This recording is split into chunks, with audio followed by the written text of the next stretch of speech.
Hi, I'm Randy Altman with Post Perspective. We're here with Miles Perkins from Epic Games. Miles, thanks for joining us. Thank you, Randy. It's really good to see you. I was hoping that maybe we would get to see each other in DC at SIGGRAPH, but that is not going to happen this year.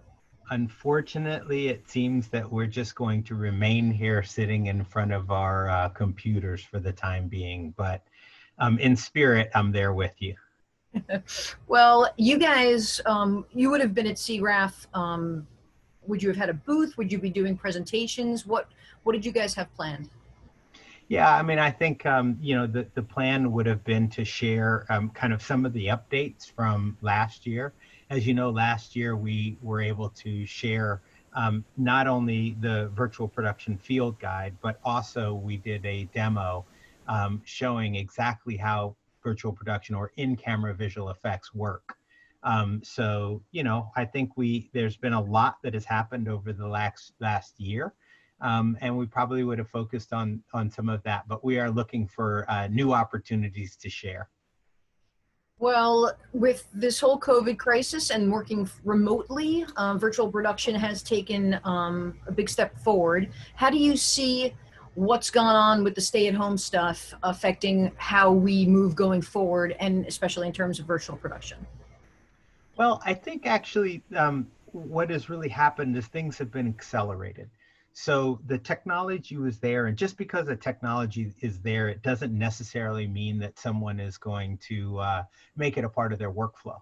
And so what we've seen since then is that there's been a necessity in finding ways to work collaboratively, but from home. And the one of the things in this is that you can start to do things on the front end, things that you typically would have done in post. You're doing these now in virtual production more on the front end. And furthermore, with some of the remote workflows, you can do them while people are still at home. As a part of the in-camera visual effects, we actually had a multi-user function. And what that basically does is any machine that's on a LAN, each one has a scene loaded and they're talking to one another and they're basically sharing deltas. So each one of them is basically doing the exact same thing.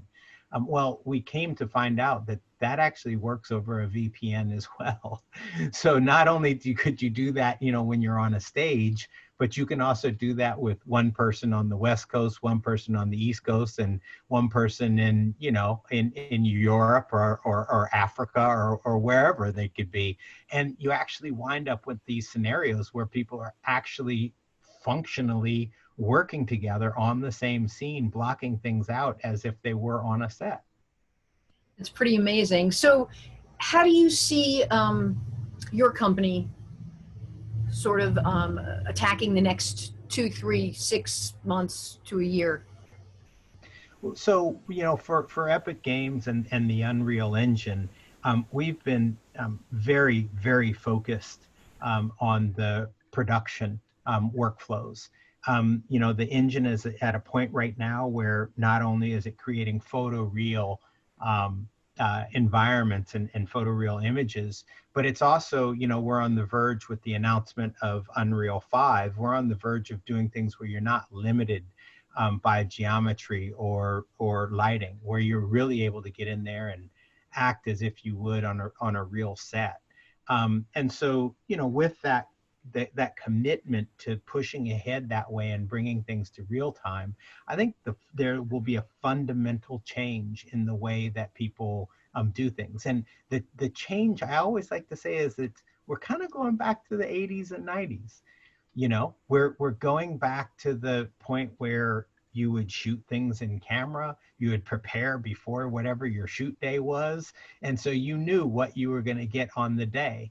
I think in the 90s we wound up with this amazing CGI thing that we had to render, so there were these byproducts of waiting and compartmentalizing some of the decisions that you make that go all the way up to the end, and somehow we've integrated that into the real workflow.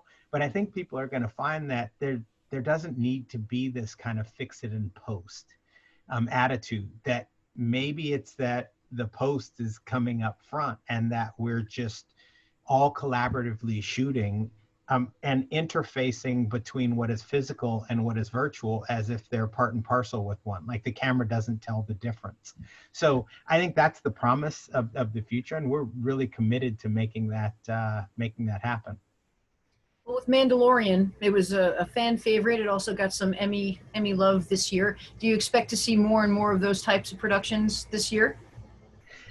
Absolutely. I think, the one thing that I have to say is when you have something that is so kind of revolutionary and groundbreaking, it takes a little while for people to kind of wrap their head around it, even if it's something that's readily accessible by them, because it's just a fundamental shift. And so I think that what we're going to see is not only are we going to see more productions leveraging this, but I think you're also going to see more productions really start to push the envelope of what can be done.